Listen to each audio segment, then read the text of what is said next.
ګریوان خوشته تعالی خبره کومه ګریوان به دی د خوشي کومه دا یې څنګه راښکولي اوس وتښتېږي ما تعالی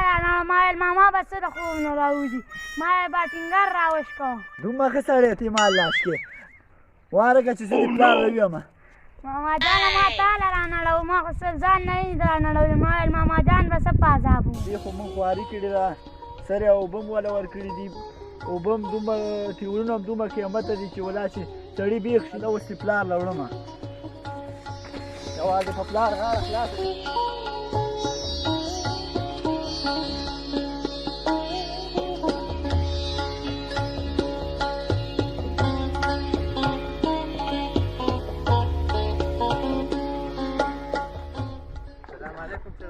وعلیکم جنګ صاحب ښه جوړ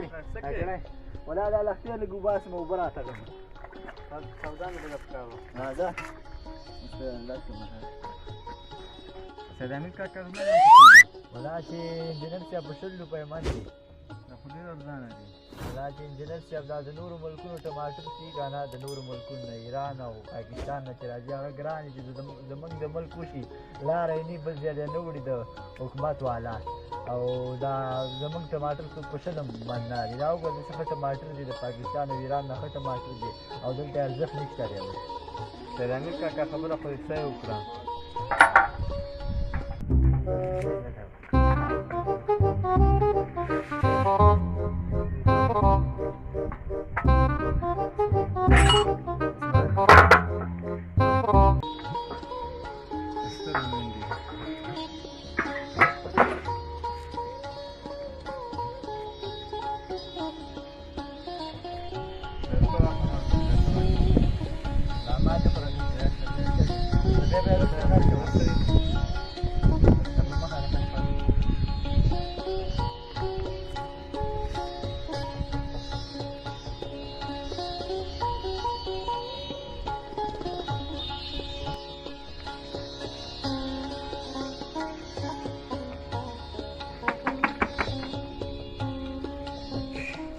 أنا في جود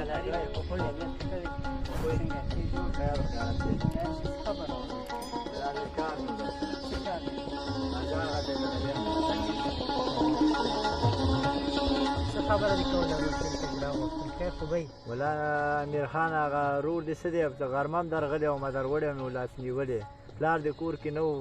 دا څومره دی چې ټماټر شکی او دغه پیاز هم نړی ټماټر هم شکی و دا ګنیم خرابی چیتی را چیتیه په دې خو موږ ډېره خواري کړې ده سر یې اوبه هم ورکړي دي او دا ستا ورور دا څومره دی چې شکی ما ویل دا څوک دی خو دا ومې لید غرمه مې ګیر کړ زه درغلم کور له پلار د کور کې نه و اوس مازدیګر مې ټک ټک خو تو کور کې وي